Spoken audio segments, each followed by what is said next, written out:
സ്വന്തം ഭർത്താവിൻ്റെ വഴിവിട്ട അവിഹിത ബന്ധവും ഗാർഹിക പീഡനവും കാരണമായി ജീവിതത്തോട് പോരാടി അവസാനം മരണത്തോട് കീഴടങ്ങേണ്ടി വന്ന ഒരു പെൺകുട്ടിയെക്കുറിച്ചാണ് ഇന്ന് നമ്മൾ സംസാരിക്കുന്നത്.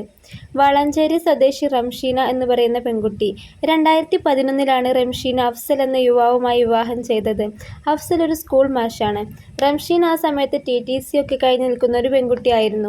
പ്രത്യേകിച്ച് സ്ത്രീധന കരാറൊന്നുമില്ലാത്തൊരു വിവാഹമായിരുന്നു അവരുടേത്. എങ്കിൽ കൂടി റംഷീനയുടെ വീട്ടുകാർ ഒരു 50 പവൻ ഗിഫ്റ്റ് ആയിക്കൊണ്ട് അവർക്ക് കൊടുത്തിരുന്നു.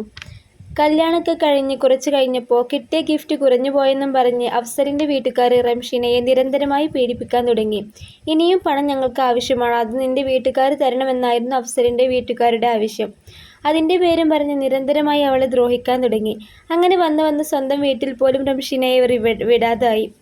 പെരുന്നാളിന് പോലും സ്വന്തം വീട്ടിൽ പോവാൻ അവളെ സമ്മതിച്ചിരുന്നില്ല. അത്രത്തോളം ക്രൂരമായ മനോഭാവമായിരുന്നു അവളോട് ഇവർക്ക്. അങ്ങനെ വർഷങ്ങൾ കടന്നുപോയി. 2 കുഞ്ഞുങ്ങളായപ്പോഴും അവരെ മുമ്പിൽ വെച്ച് വരെ അഫ്സൽ റംഷീനയെ ഉപദ്രവിക്കാൻ തുടങ്ങി. അങ്ങനെ ചുരുക്കി പറഞ്ഞാൽ 13 വർഷക്കാലം റംഷീന മനസ്സമാധാനം എന്താണെന്ന് പോലും അറിഞ്ഞിട്ടില്ല എന്നല്ല, ഭർത്തൃ വീട്ടുകാർ അവൾക്ക് കൊടുത്തിട്ടില്ല. ഇത്രയൊക്കെ പ്രശ്നങ്ങൾക്കും ഇടയിലും അവൾക്ക് ആശ്വാസമായിരുന്നത് അവൾ എടുത്തിരുന്ന ഖുർആൻ ക്ലാസ് ആയിരുന്നു. അങ്ങനെ പോയിക്കൊണ്ടിരിക്കുമ്പോഴാണ് അഫ്സൽ പഠിപ്പിക്കുന്ന അതേ സ്കൂളിൽ മറ്റൊരു ടീച്ചറുമായി അഫ്സൽ അവിഹിത ബന്ധത്തിൽ ഏർപ്പെടുന്നത്. അഫ്സലിന് 42 വയസ്സ്, ആ സ്ത്രീക്കും 42 വയസ്സാണെന്ന് ഓർക്കണം. ഭർത്താവ് 2 മക്കളുമുള്ള സ്ത്രീയാണ് ഈ ടീച്ചർ.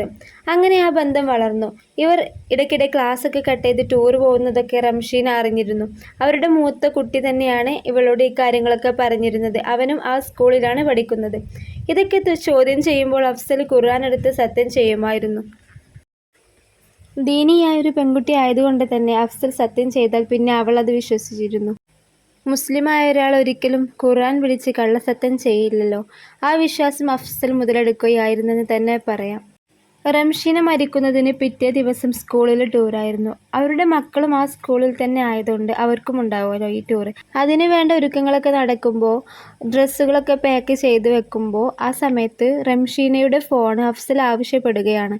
അപ്പോൾ നിങ്ങളെ ഫോൺ എനിക്ക് തരാറില്ലല്ലോ, അതുകൊണ്ട് എൻ്റെ ഫോൺ നിങ്ങൾക്കും തരില്ല എന്ന് പറഞ്ഞ് റംഷീന അത് വിസമ്മതിച്ചു. അത് അഫ്സലിനെ കൂടുതൽ ദേഷ്യത്തിലാക്കി എന്ന് വേണം പറയാൻ. അപ്പോൾ മക്കളെ മുന്നിൽ വെച്ച് തന്നെ അവളെ അഫ്സൽ തല്ലിയിരുന്നു.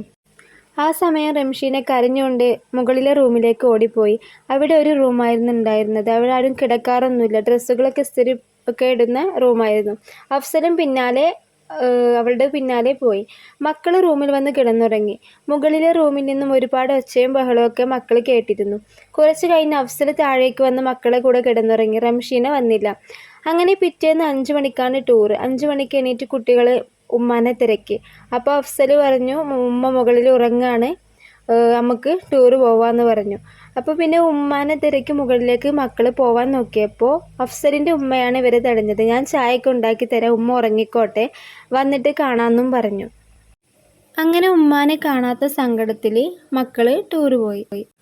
അങ്ങനെ ബസ് തൃശ്ശൂരിലെത്തിയപ്പോഴാണ് അവൾ മരിച്ചെന്നും പറഞ്ഞ് അഫ്സലിനൊരു കോൾ വരുന്നത്. ടൂർ ക്യാൻസലാക്കിക്കൊണ്ട് അവർ തിരിച്ചു പോന്നു. റംഷീനയെ രാത്രി മീൻ പിടിക്കാൻ പോകുന്നവർ റോഡിൽ കണ്ടു എന്നാണ് പറഞ്ഞത്. ചിലപ്പോൾ ഉപദ്രവം സഹിക്കാതെ വന്നപ്പോൾ ഇറങ്ങി ഓടിയതാവാം. വീണ്ടും വീട്ടിൽ തിരിച്ചു കയറിയിട്ടുണ്ടാവും. എന്തൊക്കെയായാലും അവൾ ആത്മഹത്യ ചെയ്തു എന്ന് തന്നെയാണ് അഫ്സലും വീട്ടുകാരും വരുത്തി തീർക്കാൻ ശ്രമിക്കുന്നത്. പക്ഷെ അവളെ വീട്ടുകാരും പ്രത്യേകിച്ച് ഉമ്മയും പറയുന്നത് എന്തായാലും അവൾ മരിക്കില്ല, അവളെ അവൻ കൊന്നതാണ്. അഫ്സലിനെ ശരിക്കും ഒന്ന് കൈകാര്യം ചെയ്താൽ അത് തെളിയിക്കാൻ കഴിയും. ഇങ്ങനെയൊക്കെയാണ് അവളുടെ വീട്ടുകാർ പറയുന്നത്.